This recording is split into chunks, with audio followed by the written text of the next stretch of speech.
I think I said this before, but one of the things Deacon John Ferris likes to say to me after worship is, that was a great sermon. At first I wasn't really convinced that he understood what I said, but the Holy Spirit helping us, he explained to me, allows me to understand and embrace the spirit of the message. Now I understood. At first, I was very skeptical, but not only John, but Jocko and Bob and others who come and join us in this worship, whose first language is not Korean. I am thankful. I praise God, first and foremost, about the fact that His Holy Spirit works among us, not only through the sharing of God's message, but also through the singing of praises, the prayers, and from beginning to end, that we are all together blessed. Today is the third Pentecost Sunday. Pentecost was the day when the church was birthed. The first gathering and beginning of the church was a similar situation where people from different generations, different language and cultural backgrounds and social strata, they all came together and they were one body. They acknowledged one God, and that we are all called by God to be His children. We all call our God our Father, which means that we're all brothers and sisters, even if we might have met each other for the first time today. This is what the Holy Spirit does. When the Holy Spirit comes, He fills our hearts and allows us to praise God that He has made us His children, but also we celebrate the fact that He has brought us together as one body of Jesus Christ. Let us remember that the Holy Spirit, who came 2,000 years ago and spread the work of the gospel throughout the world, is very powerful and operational today. At least it must be very powerful and operational today. We have not experienced such polarization in society as we do in the world today. Even in this country, a decade ago, maybe a couple of decades ago, we didn't see such polarization. Of course, people had different political orientations, but they were still coming together as one nation. And they knew how to respect our country, the law, and the leaders of our society. Even though we might have different opinions, we were still able to come together as one.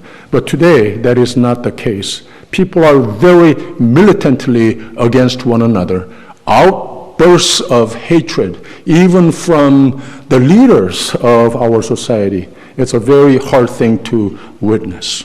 So we experience such polarization which lead to wars and destruction of the society and peace as we know it. This is something that really concerns us. But the good news in all this is, even today, even this kind of polarized society fabric, God has still decided to put church smack in the middle of our communities. And that's who you are. That's who we are. That's why we celebrate the coming of the Holy Spirit. The Pentecost season almost is 6-month-long season. I think there's a reason why God has made this coming of the Holy Spirit Pentecost season so long, the longest season of Christian church calendar.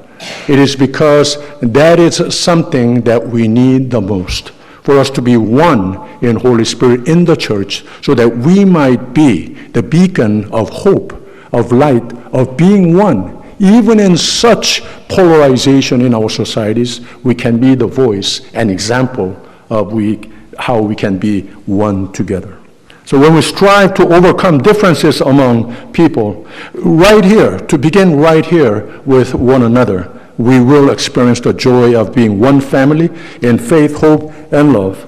And God will bless us and use us as a witness to God's kingdom to come in the communities that surround us.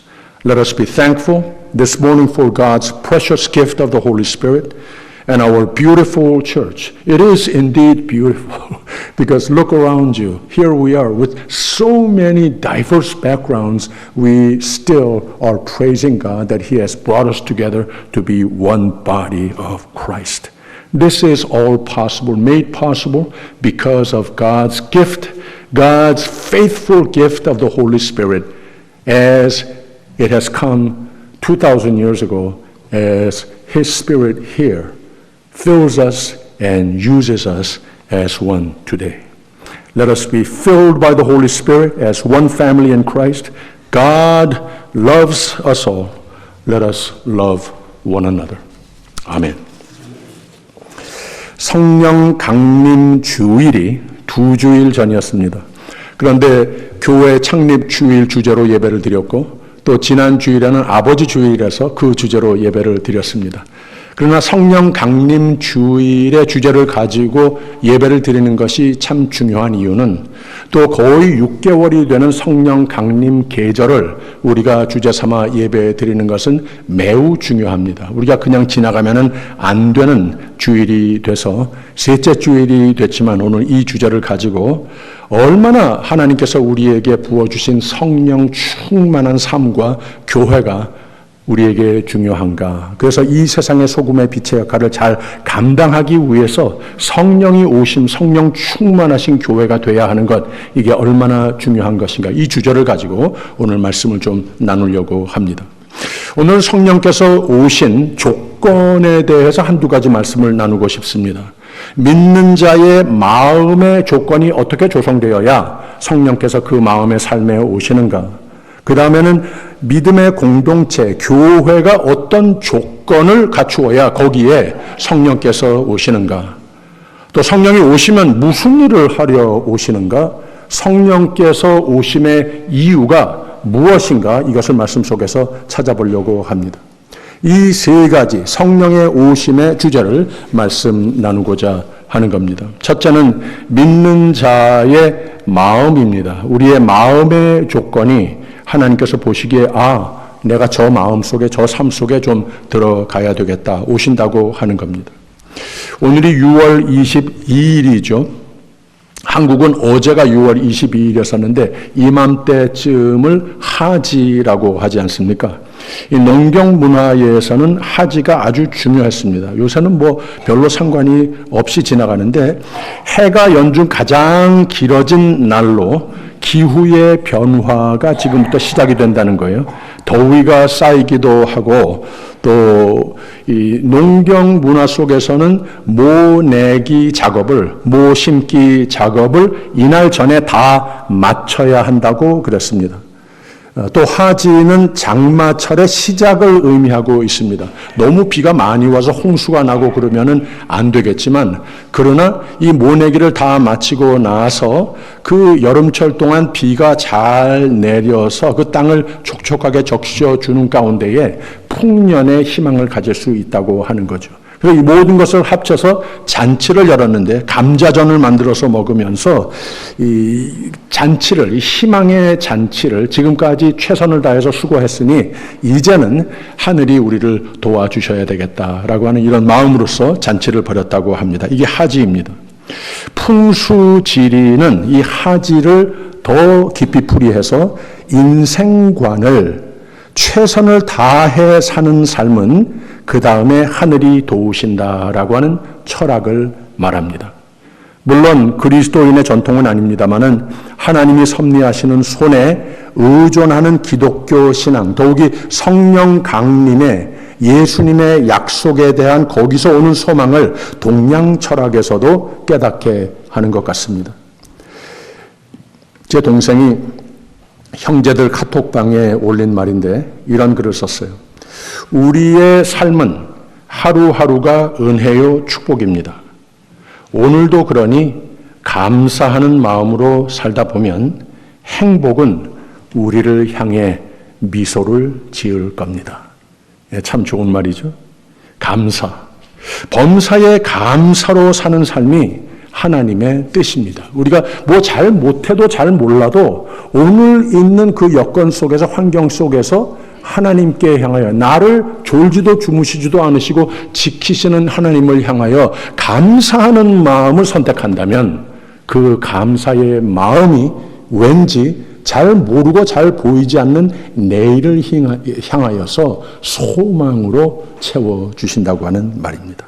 감사로 산다고 하는 것은 나의 주어진 여건에서 최선을 다하는 삶을 받은 복이 헛되이 되거나 거기에 불평하며 살 것이 아니라 최선을 다해 사는 삶을 말하는 것이고, 또 감사로 산다고 하는 것은 애당초 나를 구원하신 하나님은 나의 삶에 하나님의 최선을 계획하시고 섭리하시는 하나님이시라고 하는 소망을 잃지 않고 사는 것입니다. 그래서 이 금요일 아침에 오늘의 양식의 말씀의 한 부분인데, 예수님은 지상 목회의 가장 첫 설교를 하시는 가운데에 도중에 이런 말씀을 하셨습니다. 너희는 먼저 그의 나라와 그의 의를 구하라. 그리하면 이 모든 것을 너희에게 더하시리라. 그러므로 내일 일을 위하여 염려하지 말라. 내일 일은 내일 염려할 것이요 한날 괴로움은 그날에 족하니라 라고 했습니다. 예수님은 요한복음 14장에 보면 너희는 마음에 근심하지 말라 하시면서 두 가지를 약속하셨습니다. 내가 너희를 위하여 초소를 예비하러 가노니 하시면서 천국을 약속하셨습니다.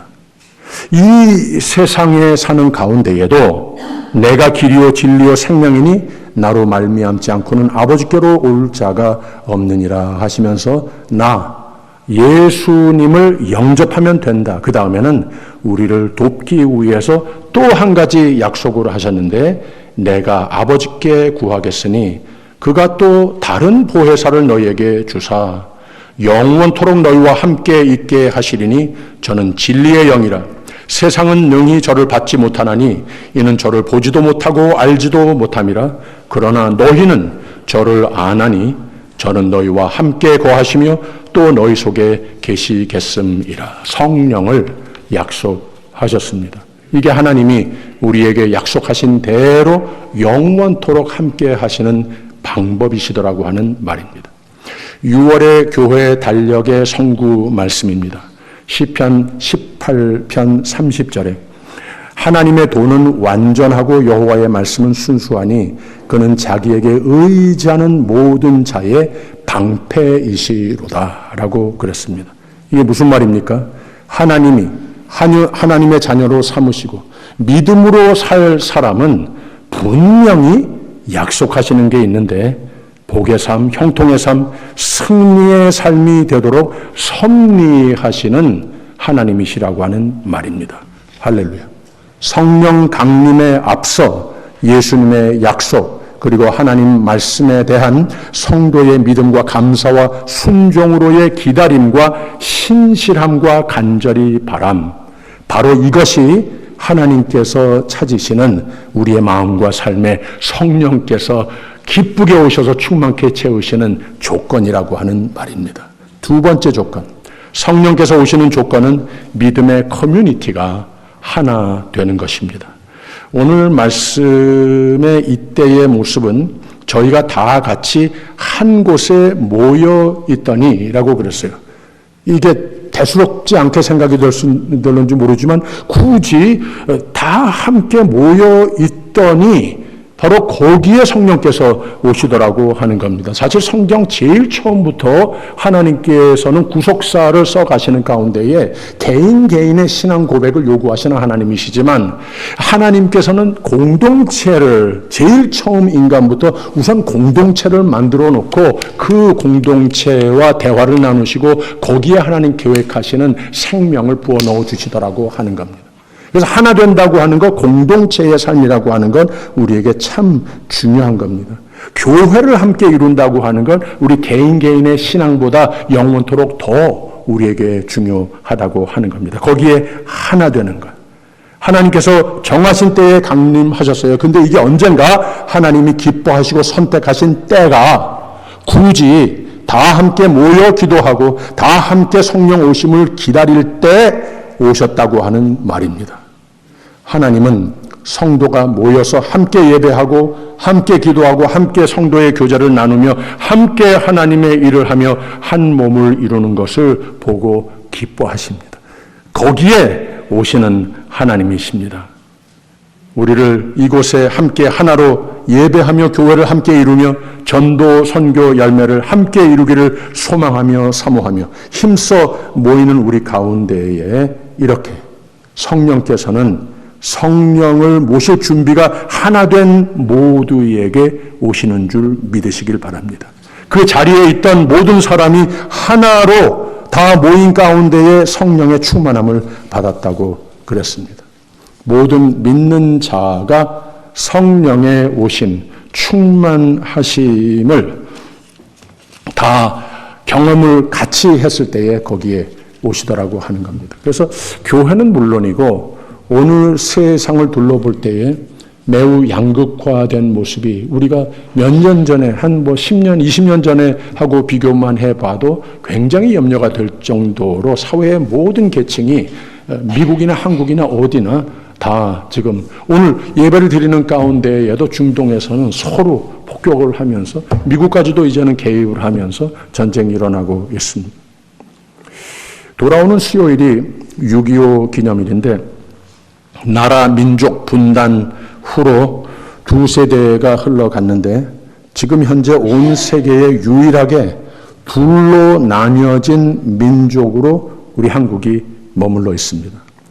어떤 때는 여러분 좀 그런 생각해 보세요. 이 생각에 사로잡히면 이게 도대체 어떻게 된 영문인지 앞으로는 어떻게 될런지 좀 디프레션에 빠지게까지 되는 것 같습니다. 그리고 오늘의 대한민국도 아주 짙은 진영 감정으로 어느 문화권이나 다 있기는 합니다만은 너무나도 양극화된 정치계, 사회, 한 가족 식구들마저도 이런 얘기를 하다 보면은 서로 안 보고 이런 양극화 현상이 아주 심해진 세대에 우리가 살고 있습니다. 미국도 지난 10여 년간에는 비슷하게 대통령이 주지사를 옛날에 보지 못했던 당신 실격자다라고 공중연설을 하기도 하고 비하하고 또 한 도시의 시장은 그 도시를 방문한 이 부통령과 현 정권에 향하여서 아주 기본 예의에 벗어난 공격을 남발하고 이런 세대가 됐습니다. 이래도 되나 할 정도로 말이죠. 때로는 교회에서도 그런 현상을 봅니다. 성령이 오셔야 할 세대에 우리는 살고 있습니다. 왜냐? 성령은 하나 된 곳에 오신다고 하지 않았습니까? 성령은 하나 되고자 하는 마음이 있도록 역사하시는 분이십니다. 성령은 하나로 모으시는 영이시고 사탄은 하나 되는 것을 가르는 영입니다. 그러니 오늘 세대는 사탄이 판을 치는 세대에 우리가 살고 있습니다. 그러나 오늘도 왜 교회를 사회 중심에 두셨나? 이런 사회에 천국의 예표적인 하나됨의 모습으로서 소금과 빛의 역할을 해달라고, 이거 보여달라고, 이거 잘하라고 하나님께서 교회를 이 세대에도 그 커뮤니티 중심에 두셨다는 거예요. 그러니 여러분 이미 잘 하시는 바 교회 안에서 무엇보다도 하나 되도록 노력 많이 하십시오. 하나됨을 파헤치려고 하는 못된 영은 그러지 못하게 엄하게 막으십시오.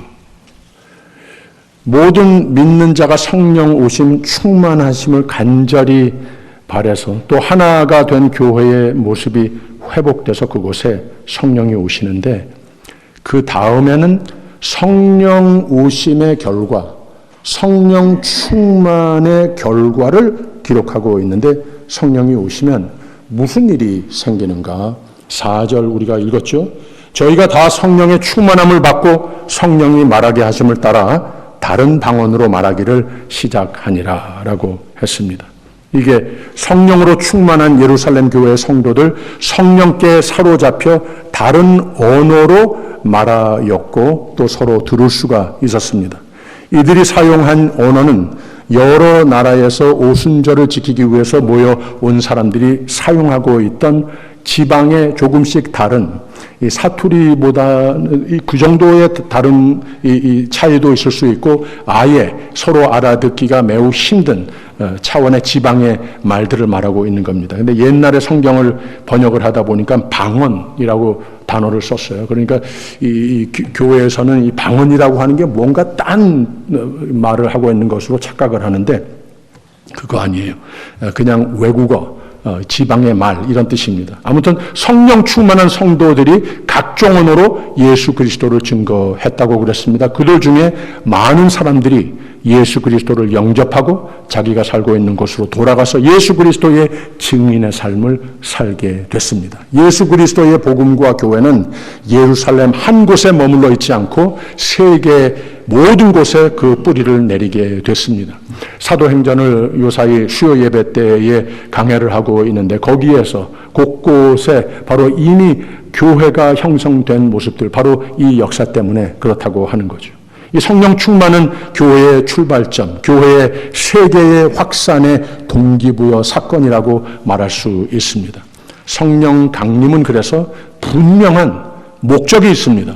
성도가 더욱 하나님의 기적의 속에 살게 되는 목적이고 또 이 복음을 권능으로 전하는 권능으로 살게 되는 겁니다. 또 교회가 교회답게 될 수 있는 조건이 성령 충만하심입니다. C.S. 루이스라고 하는 작가는 소련의 역사적인 우주 비행 끝에 그곳의 총리가 말한 것이 우주에 올라가 봤더니 거기 하나님이 안 계시더라. 하나님이 안 보이더라. 라고 무신론자적인 발언을 했습니다. 여기에 대해서 C.S. 루이스는 이런 말을 했습니다. 하나님을 본다고 하는 것은 믿음으로 말미암는 것인데 믿음 없이는 우주에는 고사하고 이 우리가 살고 있는 지상에서도 절대 보지 못한다라고 말을 했습니다. 예수 그리스도를 구세주로 모시고 믿음으로 사는 사람은 더욱이 함께 모여 함께 기도하며 성령을 사모하며 사는 믿음의 사람은 그 삶 가운데에 성령이 오십니다. 성령이 오시면 그곳은 그 삶은 하나님의 은혜와 기적으로 채웁니다. 하나님을 보며 하나님의 능력을 소유합니다. 믿음의 눈으로만 볼 수 있는 하나님을 많은 이에게 보여줄 수 있는 권능을 이 영예로운 삶을 소유하게 됩니다. 그러면 좀 더 구체적으로 성령이 우리에게 오시는 목적이 무엇인가? 우리 개인 삶 속에 왜 성령이 충만하여야 되는가? 이 말씀도 성경을 통해서 배우는데 성령의 오심의 목적은 우리를 도우시려 연약한 우리를 도우시려 오시는 분이시라고 하는 거예요. 부족한 우리의 삶을 채우시려 오는 분이시라고 하는 겁니다. 우리가 앞이 보이지도 않고 갈 바를 모르는데 불안한데 우리가 가야 할 길을 보여주시고 인도하시는 분이 성령님이시라고 하는 겁니다. 요한복음 4장을 보면 사마리아 여자 하나가 물을 길러 우물에 왔다 그랬습니다. 상징적인 발걸음입니다. 무언가 필요해서 다니는 모습을 그리는 것 아니겠습니까? 또 사마리아 여자라고 그랬는데 많은 사람들에게 배타적인 대함을 받은 경험을 가진 존재라는 뜻입니다. 이 여자라고 하는 말은 사회나 가정의 2등 권익의 존재라고 하는 뜻도 됩니다. 때가 제6시쯤 되었더니라고 그랬어요. 이 히브리 사람들이 시간을 표할 때에는 6시라고 하는 뜻이 아니라 아침 해 뜨는 시간이 한 6시쯤 된다면 거기서부터 1시간씩 해서 제6시 하면은 대낮, 해가 가장 따갑게 쬐일 때, 낮 12시 정도라는 거예요. 또 여름에는 가장 더울 때. 그래서 보통 사람들이 우물에 물을 길러 나가는 때가 아니었습니다. 근데 이 여인은 그때 나오더라는 거예요. 왜? 사람들 만나는 게 무서워서. 또 사람들에게 무슨 소리 들을까? 그러니까 숨어 다니는 사람이라는 뜻이에요. 남의 눈치를 보면서 사는 존재였었다는 말이죠. 뭐가 많이 모자라고 필요한 사람이었다고 하는 뜻입니다. 그러니 물을 길러 왔다는 뜻도 물도 필요했겠지만 인생이 핍박이 많고 자유롭지 못하고 길가나 인간 관계 속에서 만나는 사람을 두려워하며 그들의 도움은커녕 나를 힘들게 하는 사람을 많이 매일 만나는 사람이라고 하는 겁니다. 한마디로 없는 게 많은 사람이었습니다. 도움은 많이 필요한 사람이었습니다. 이 여자가 그 모자란 가운데, 그 불안한 가운데 자유롭고 행복을 모르는 가운데 예수를 만나게 된 거예요. 아니, 예수님께서 이 여자를 알고 계획하시고 찾아오신 사건입니다. 물에 대해서 인생에 필요한 사모하는 갈급해 하게 해주는 모든 것. 어디서 찾겠는가? 이런 대화를 예수님과 여인 사이에 옥신각신 하더니 예수님이 드디어 복음을 말씀하십니다. 여자야, 이 물을 마시는 자마다 다시 목마르려니와 내가 주는 물을 마시는 자는 영원히 목마르지 아니한다. 내가 주는 물은 내 속에서 끊임없이 솟아나는 것이다. 예수님은 복음을 말씀하시면서 내 물을 받으라고 초대하십니다. 이 말씀도 역시 상징적인 용어인데 생명과 행복을 약속하시는 것이고 자유와 안정, 평화의 삶을 약속하시는 것이고 또 내게 필요한 것, 도움이 필요한 것 예수 안에서 다 얻을 수 있는 것이다 라고 나를 영접해라 초대하시는 말씀이 되는 겁니다. 여기서 예수님께서 물 하시는데 이 물은 성령이 내 속에 내주하시는 삶이 되어야 하는 것이다. 성령을 받아라 이 말씀을 하시는 겁니다. 성령 충만하라 라고 하는 말씀이었습니다. 이걸 어떻게 아느냐? 예수님은 요한복음 7장에서 이런 말씀을 하셨어요. 누구든지 목마르거든 물을 얘기해요. 목마르거든 내게 와서 마시라. 나를 믿는 자는 그 배에서 생수의 강이 흘러나리라. 그리고는 잘 들으세요. 이는 그를 믿는 자의 받을 성령을 가르치신 것이라. 말씀하신 것이라. 맞죠? 예수를 믿는 자, 예수를 영접하는 자는 영원히 마르지 않는 물을 얻게 되는데 세상의 물, 환경, 여건 이런 게 아니고 내 속에서 샘솟게 되는 것인데 이게 곧 성령이시라고 하는 말입니다. 그리고 누가복음 11장에는 열심히 기도하면 하나님께서 다 필요한 거 채워주시는데 가장 좋은 하나님께서 우리의 기도의 응답으로 우리에게 주실 것이 무엇이냐? 성령을 주시지 아니하시겠느냐라고 말씀을 했습니다. 그래서 복음을 받아 예수를 잘 믿으면 성령을 받는 것인데 성령은 내 마음과 생각과 삶을 지배해서 내 속에서 내 삶을 지배해서 내게 가장 좋은 것, 필요한 것 다 하나님께 성령의 중보로 강구까지 하셔서 이 모든 것을 받는 채우는 참 자유와 축복과 평강과 행복을 누리는 생명의 삶이 되는 것이다 라고 하는 말씀을 하셨습니다. 나를 믿으라, 나를 영접하라, 나를 내 속에 모시고 성령 충만으로 살아라 라고 생명의 삶으로 초대하시는 겁니다. 이거 참 기가 막힌 주석 아닙니까? 할렐루야. 성령 강림 계절이 왜 거의 반년이나 되는가? 여러분, 권능의 삶이 되려면 성령 충만해야 합니다. 참 평안의 삶이 되려면 성령 충만하셔야 합니다. 세상의 악의 세력들의 유혹과 괴계를 이기려면 성령 충만하셔야 합니다. 내가 약하고 무능감으로 휩싸여서 좌절하고 넘어지고 때로는 절망에 빠질 때에 성령 충만하면 괜찮습니다. 왜? 성령은 새 힘이 되십니다. 성령은 하나님 그분이 내 속에 사시고 역사하시기 때문에 하나님의 능력이 내 속에서 역사하십니다. 성령이 충만하시면 절망이 희망으로 바뀝니다. 성령 충만하시면 모든 지각에 뛰어난 평강 속에 살게 됩니다. 성령 충만하시면 내 삶의 건강과 모든 면을 진단하여야 할 때에 불안과 걱정은 다 사라지고 새로운 자신감으로 다 바뀝니다. 할렐루야. 그래서 예수님은 내가 너와 세상 끝날까지 함께 함이니라 라고 약속하신 거예요.